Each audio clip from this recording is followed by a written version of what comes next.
Hello, Internet, and welcome to episode 13 of the Braindrizzle podcast. I am your host, Q Dragon, and with me, as always, is Jack. And today we have a special guest, Paul Anderson. Hello, Paul. Hello, how are you guys? I'm doing good. Now, you have a YouTube channel called Bozeman Biology, and on the off chance they haven't heard of you, why don't you give us a little overview of your channel? Well, I'm a science teacher. I live in Bozeman, Montana, and I teach biology. I just teach AP biology right now. And so for about the last 4 years, I've been making videos for my students, and then I started uploading those to YouTube, man, like 3 years ago. And they're mostly science videos. I've done a few math videos, but it's science, mostly primarily biology, but I do a little bit of chemistry and physics and earth science as well. Now, obviously, you mentioned that you used to start making them for your students, but sort of what was the initial inspiration to make videos at all? Right. It was, I think it was that whole movement of the technology starting to work. And so I wanted to shift some of my instruction. It kind of goes along with the whole Khan Academy and teachers starting to do flip learning. And so I started making the videos for my students, and the hope was that they could watch them at night. And then when they came into science class, we could spend a lot more time doing science and not just lecturing all the time. And so I started doing that. And then a friend just encouraged me to start putting them up on YouTube. And that was wonderful in that you get real honest feedback from people on the internet, and it really starts to ramp up the quality of your videos. And I think you make the world a better place by just putting information out there for free. So, where did you put them before YouTube? I'm just curious. Yeah, we use Moodle at our school, and I don't know if anybody's familiar with that, but that's a learning management system in the school. And Oh yeah. so it's kind of like the online version of my classroom, and I still use that today. Oh yeah. Actually, my dad is a Moodle developer, so I know Oh, all cool. about that.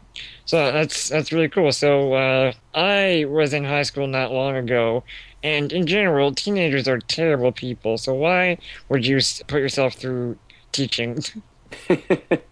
Well, I don't know if I would agree with you that they're terrible people. I'm sure some of them are terrible. I like the students that I have. The class is enjoyable. The kids are excited about science, and it's just a fun job. And the internet and podcasting and videos, it really has broadened my horizon as a teacher. I think when I look at who's watching the videos that I make, it's a lot of students, but it's also a lot of teachers, and I get a lot of feedback from them. And so it's fun to share what's working in my classroom and kind of hear what's going on around the world. Now, I'm curious for you, was it I want to be a teacher and then you focused on science, or was it I'm just into science and then you said, oh, maybe I should teach it?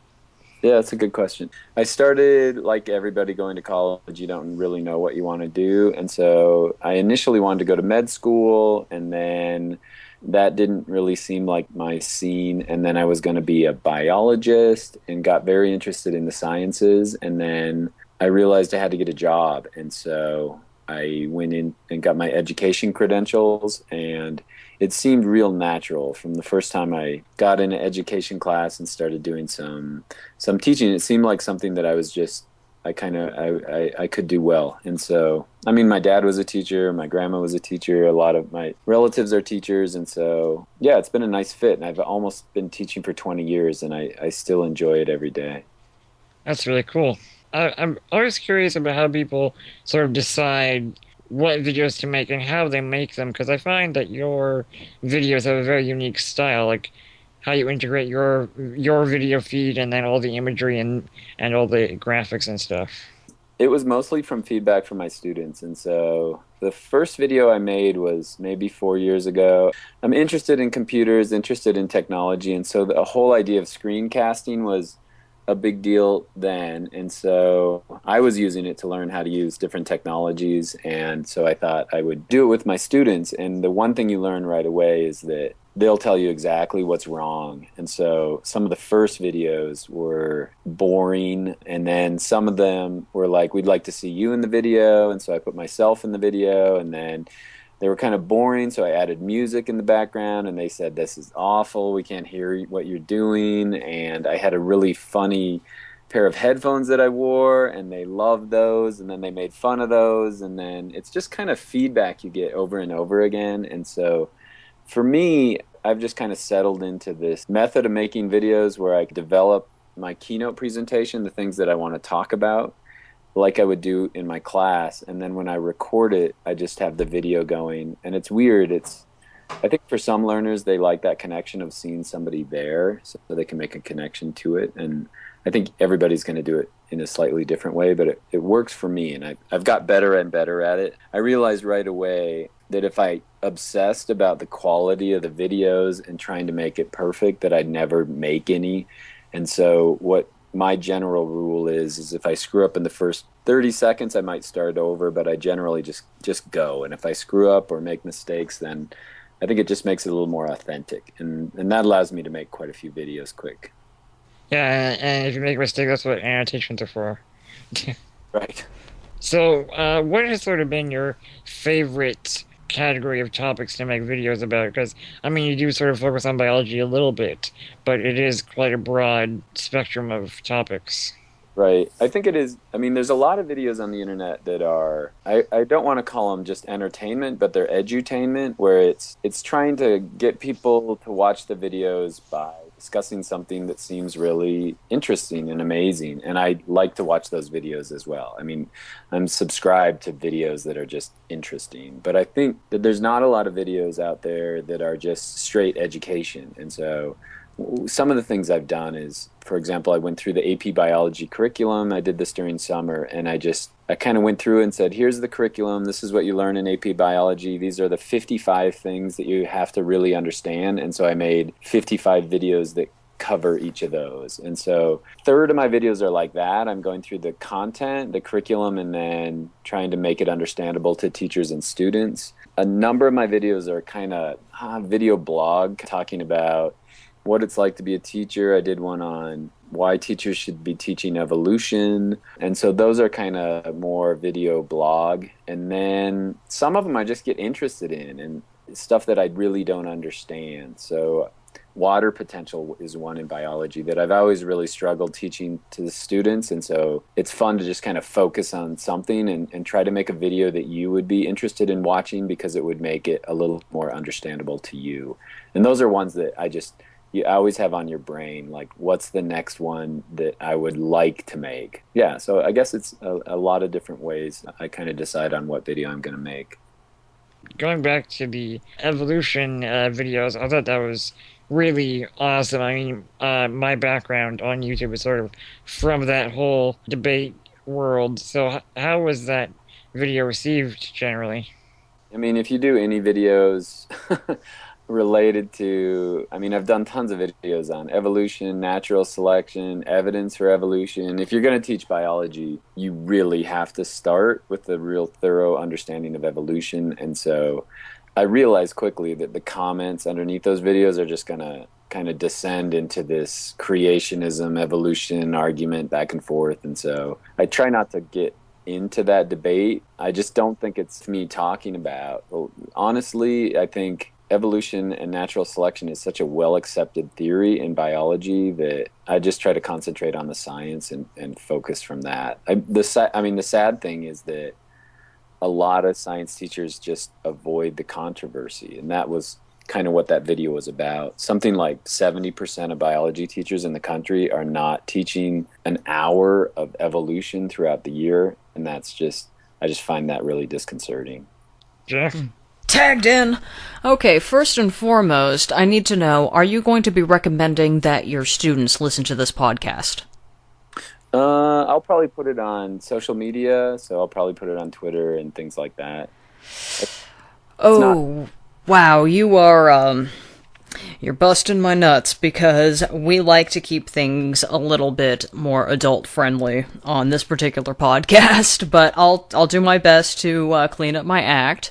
I do have a few questions. First and foremost, Obviously, you make your videos based on the curriculum. Do you have any at all concerns about copyright or copyright infringement? Now, I understand that, science and fact cannot be copyrighted. However, is there anything that you do to kind of, I don't know, I guess, dust up your footprints so that people can't immediately tell what textbook you use in the classroom when you put it on YouTube? Teachers would understand curriculum is what we're going to cover, but that doesn't mean that I'm using a specific textbook to cover it. And so, for example, AP Biology is a course developed by the College Board, and they say these are the content that you should cover in a AP Biology class. And the reason why is that they're going to test you on those at the end. For example, right now, the nation is looking at the next generation science standards, which is the curriculum of what we would like science teachers to cover in elementary, middle school, and then high school. And so states will accept these or not. And so it's not a textbook. It's not like I'm following through a textbook. It's following through the material. And so, for example, in AP Biology, a fourth of the whole curriculum covers natural selection and evolution. And so I don't feel like there's no copyright issues. It's just the content that you cover in the material. You have to be careful with images for sure that you use in podcasts, because the textbook companies would sure not like that. And so all of the images that I use are Creative Commons. And so get those from Wikipedia Commons is a great place to get a lot of those images. Ah, I see. See, I remember vaguely my high school experience, and I also, from what I've gleaned off of watching the news when it pertaining to education and whatnot, there are many different districts that have required textbooks that you have to use. I did not know whether or not you taught at one of those districts. That could have been like a good question to start with, but oh well. Anyway, so that's good to know that that's, different from place to place, and it's also nice to see that you're given that kind of freedom, and I feel that competent teachers should be trusted with more freedom in the classroom. Second question being, do you see videos like the ones that you are making one day replacing the textbook? And do you endorse a world in which the teachers actually have greater control about how everything's being represented to the students using standards like you discuss and standards like you use in your classroom? Right. Yeah, I mean, that's a really good question. So the future is, it's hard to predict as far as education goes. I think for me, the textbook is still a real vital piece of information that I think students need to realize. And the reason why is that reading comprehension is a skill that you're going to use the rest of your life. And so I don't want kids to just abandon textbooks. I know in my own life, when I want to learn something, it's that get on the internet, and it's that dance between Wikipedia, YouTube, different primary sources, and you're just kind of moving back and forth between all these sources and making sense of that. And I think that's what learning is going to eventually become. It's going to be reading, it's going to be some textbook, it's going to become videos, and I think it's just going to be blended. I know I'm old, and so when I was in school 20 years ago, the internet really did not exist in the form that it is. And so if you wanted to know something, you had to literally drive to the library and look it up in a book, or you had to talk to somebody who knew it. And so I like the idea that information is easily shared by everyone. I think that it's important that schools serve an important function in that, and that is getting people together to discuss issues. I feel like that's a luxury that I have, having 30 kids in a class and we get to talk about the material. I hope those schools don't go away. I don't think online schools can really take the place of being with other people and discussing that, but it's hard to predict what the future is going to be.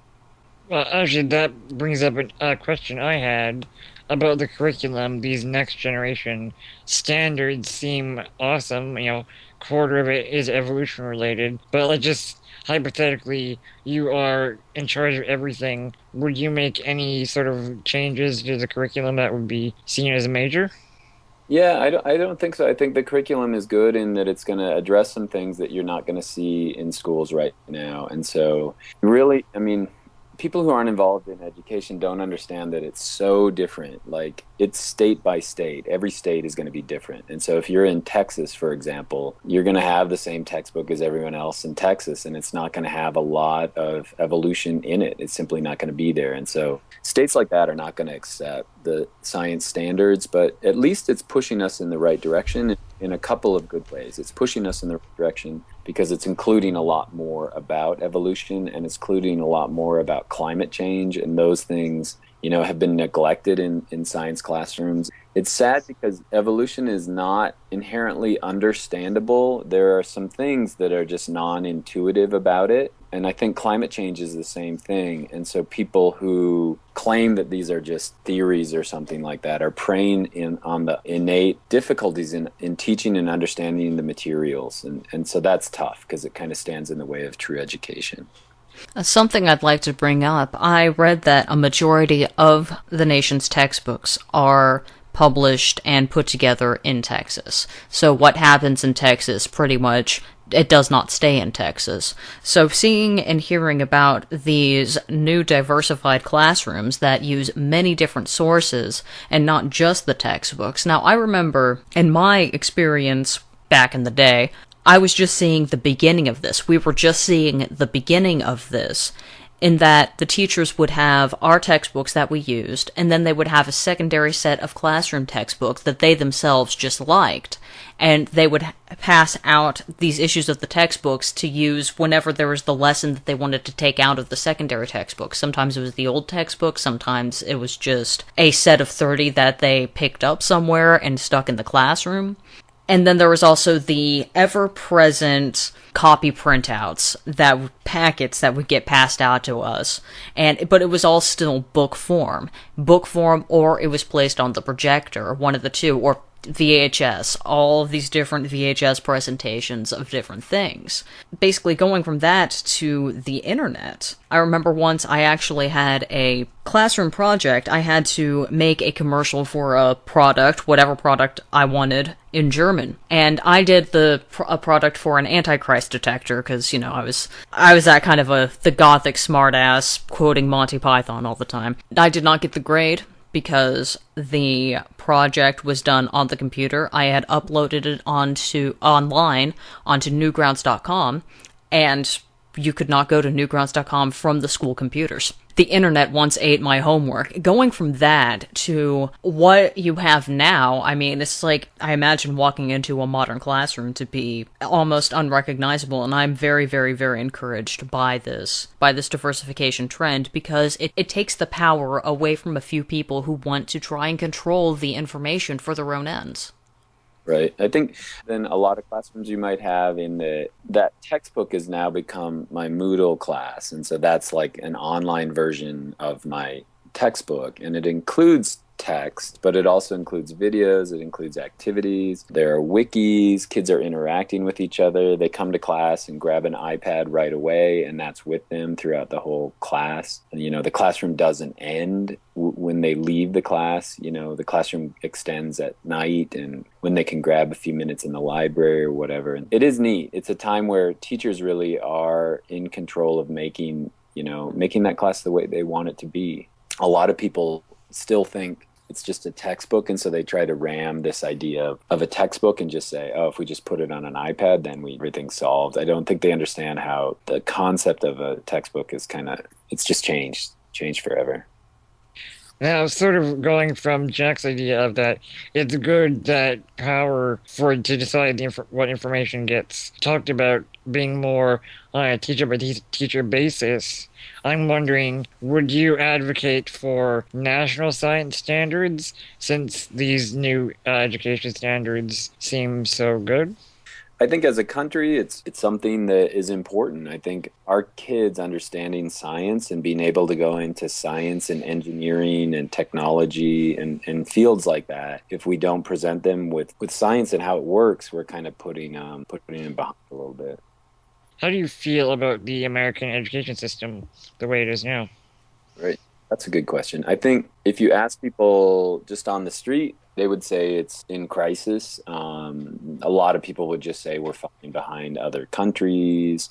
We have bad teachers. And you hear a lot of that right now. And for me as a teacher, I love my class. I love my school. I think we have high quality teachers. I think we have high quality students. And so there are certain places in the US where schools are really bad. Those are areas where people are really poor generally. And it's not just the schools that are bad, everything is bad there. And so the schools are kind of a reflection of that. And so I think, yeah, we're in a time where some people judge schools as being poor and some are, but we're also in a really, it's hard to say you're like, it's a revolutionary time, because I think if you're in a revolution, you don't really see that. But I do tend to think that technology especially is revolutionizing education right now. And I think we'll look back 20 years from now and realize that there were some big switches that went on around this time. Me personally, I did quite a bit of online courses, especially with math, and I really enjoyed that. Obviously, you use online tools in your in-person classrooms, but how do you feel about partially taking courses fully online? For certain people, online classes are amazing. If you're intrinsically motivated, if you really want to learn the material, you're going to do awesome in an online class. And so I don't want to say that they're bad. I think for certain people, they're wonderful. I think for certain students at my school, they're just really not developmentally there. They're not, intrinsically motivated. And so certain things like you're coming to class, this is what we're working on, you're working in a lab with other students, we're doing stuff with their hands.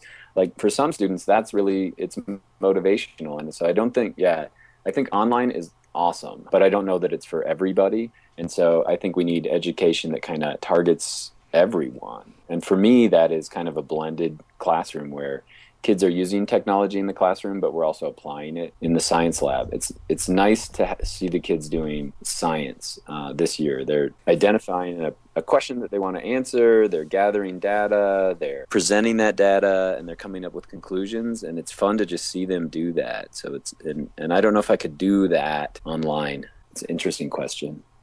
My high school experience was very extensive and varied. I went to several different schools. I was exposed to your basic classroom, what it was in the late 90s and early aughts, with the printouts and the textbooks and the old school projectors where it's just a thing with a light and a mirror. And I also went to an accelerated program where you sat in front of a computer, and from the minute you sat down to the minute you got up, you were on that computer.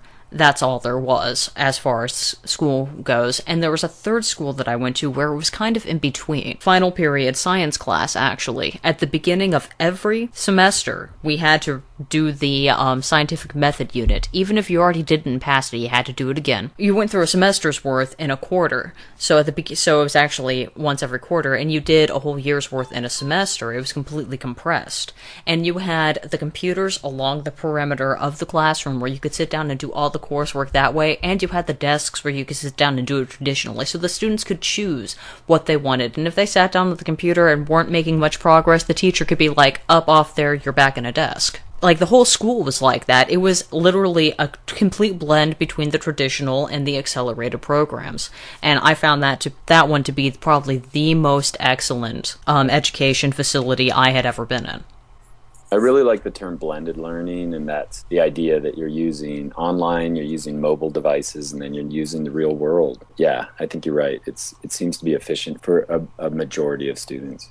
I'm just sad that I feel like I was born too soon. I'm sad that wasn't there for me the minute I hit 6th grade. I came off of the pitfall of traditional high school where if you couldn't hack it, you didn't get the info. I've worked with people and, just poverty line, bottom rung, who believe the most outrageous things just because the ignorance is so prevalent in their lives since they didn't have the chance. They didn't really have the chance given to them to learn how they needed to, because, well, I'm sure as an educator you know a lot of the social factors behind what is required for a kid to be able to get an education. If the kid has not eaten, if there's no food in that kid's house, and there's no food in that kid's belly when he sits down in that chair, his mind is not going to be anywhere in that classroom. His mind is going to be in a dark hole, and he's not going to get anything out of the school experience other than just a place to be. With this new technology, with all of these online classrooms, people like me have had a chance to make up for it. I am more educated than I ever could have been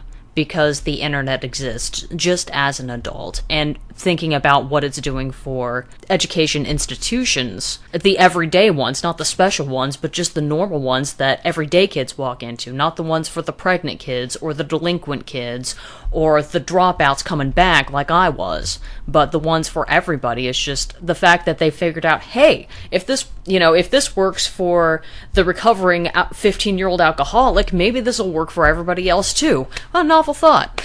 I love this. I love all of this. This is why we have people like you on the podcast. It is two things. That this conversation is good, and what you see, and this always happens with education, is that we each have a real emotional attachment to our own education, and so we all are tied to it because we had to go through that school, and we had good days and we had really bad days, and that's just part of life. Everybody goes through education, so they get emotional about it, and I'm the same way, and I totally understand where you're coming from. The troubling thing about technology and kids who are disadvantaged is that the internet is there. And this is the thing I really went through maybe 3 years ago, is I started assigning my kids things to do on the internet. I made stuff available at night for them to get to on the internet. And what I was doing was I was asking them to do things outside of the classroom it really wasn't fair. I mean, some didn't have a computer, and so I figured out ways around that. I would put my videos on a USB drive, or I would burn them on a DVD so they could watch them at home on their computer, their DVD player, rather. But then what I started to realize is that's not even fair, because some of these kids, what they do at night is work another job, or maybe they have to watch their brother or sister, or I've had kids who tell me, like, my house is not a place where I can study. And so it breaks your heart. But what you start to realize is, what is fair then? I mean, there's only one thing that's fair, and that ends up being my classroom is the only thing that's fair. And so if I could have technology available to them, if I have these tools available to them, no matter who they are, when they come to that class, yeah, they can get away from their life and they can focus on learning. A lot of kids can't get together on a night like this and have a podcast or record one. They're doing something else. So I don't know. Yeah. If any of those kids who, basically can't put in a DVD for school, and if they put in a DVD from school, they can't hear a dang thing their teacher is saying because of a bunch of supposed adults screaming about God knows what in the next room. If you're listening to me right now, keep trying. You can go to a friend's house with the DVD if you have to, or just focus as hard as you can in that classroom. If you got a vending machine, ask somebody for some change, get something in your stomach, and then sit down, because if you're in an advanced placement class while you're having to deal with that shit at home, you are a BAMF, and I respect you. You deserve to try hard. You're already better than everybody else who's doing everything they can to not support you and hold you behind. So, Jack, how do you feel about editing and bleeps? Oh, gosh. I mean, I wish I knew that you were... I watched your videos, but I did not realize that you were a high school teacher. I wish I'd known that I was going to potentially be talking to your students, because I would have had something way more riveting planned out. I wait for moments to pretty much talk back to myself how I was back in the day, because I know that my story is not at all unique.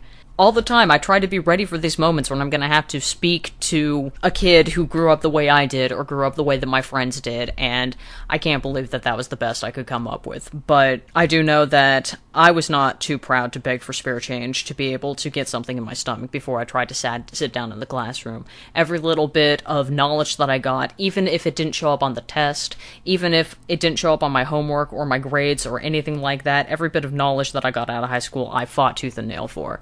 And and I know where these kids are coming from, and I definitely respect that, and I'm very, very, very happy that things are so much better as far as just the ability of students to be able to get to the knowledge. I mean, the teachers are able to do way more. It used to be the teacher could only meet the students halfway, if that. Now teachers can do so much more, can really reach this knowledge out to the kids, and there's gonna be a lot less students who are stuck with the kind of pernicious and life-shattering ignorance that I have to see with my coworkers and with so many of my peers, because they just don't have the kind of joy for learning that I do. Somehow that was intact with me, and every single last one of them, it was beaten out of them, usually by their parents.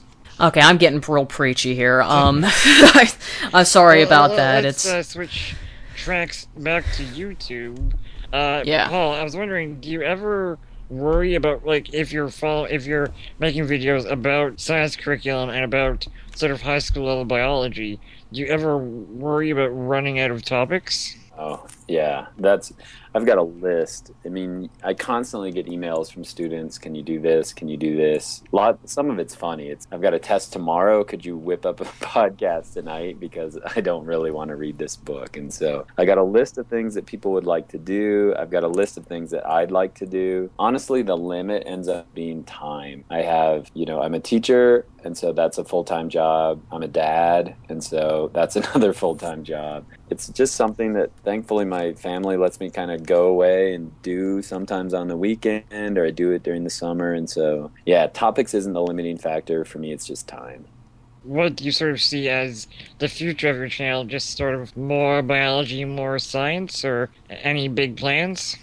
Kind of working right now through the next generation science standards, and so there are going to be 60 videos in the series that I'm making on that right now, and I think I'm about halfway through. So they're adding now like science concepts and science practices, which are pretty neat. They're trying to get students just not, when they do science in school, not to just learn the content, but to learn what it is to do science. And so understanding how form fits function and patterns and gathering data and scientific argumentation. And so that's what I'm going to do first this spring, is work on finishing up that series. And then the summer, I'm not sure. I would really like to dig into a little bit of physics maybe. I used to love teaching physics, but I haven't done that for years. And so if I got some time, that's something I'd like to try.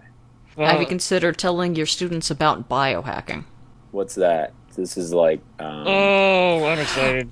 Oh, yeah. Q, take the floor. Okay. So you know how there's sort of hacker and builder movements, and they make little hard drives, little robots. They make little computer gadgets from scavenged parts. Well, biohacking is basically like that, but with synthetic biology. And there's actually some really smart people finding ways to make biotech really simple and inexpensive compared to sort of lab level stuff. Like, did you know you can make a centrifuge out of a drill? Right. I bet you there's some enterprising kids who can look through some garage and probably come up with something pretty cool. Now, here's the thing about science. A lot of things that people don't realize about both science and medicine is that you don't sit down and go through a rigid process. You're literally just like, here's some tools, here's a question, figure out yes or no.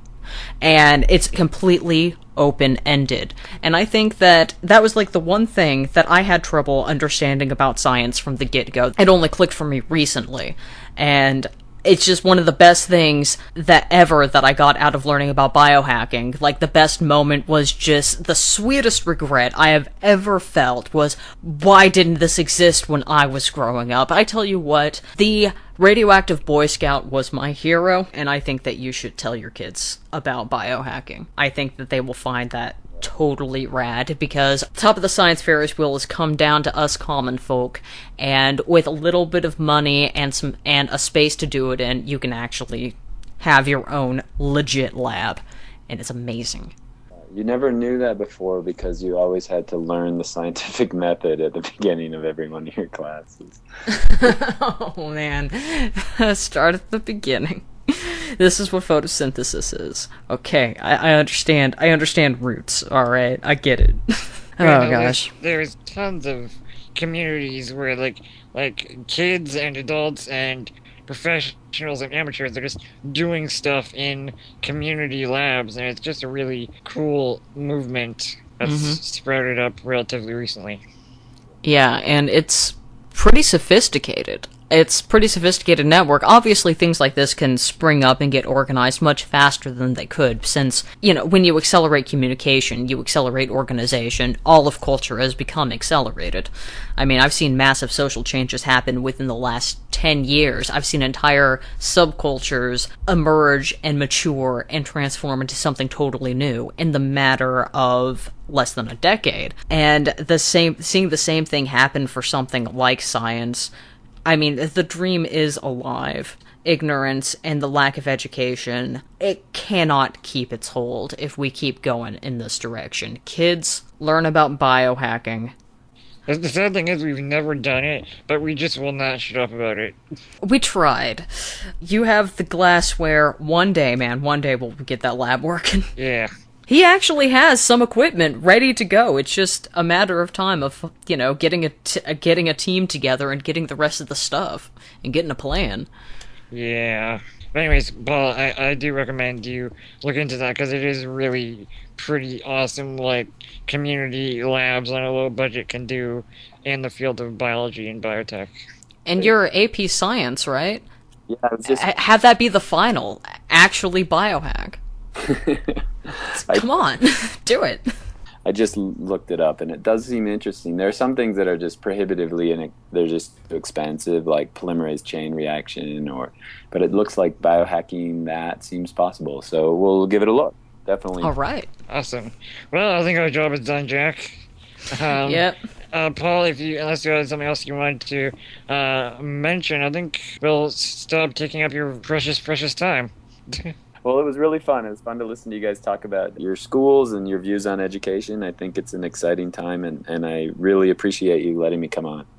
All right, well, thank you very much. We definitely appreciate you taking the time. And like I said, I wish I'd known that you were currently a high school teacher. I would have been far more prepared for this interaction. I respect teachers probably more than any other profession there is. Thank you so much.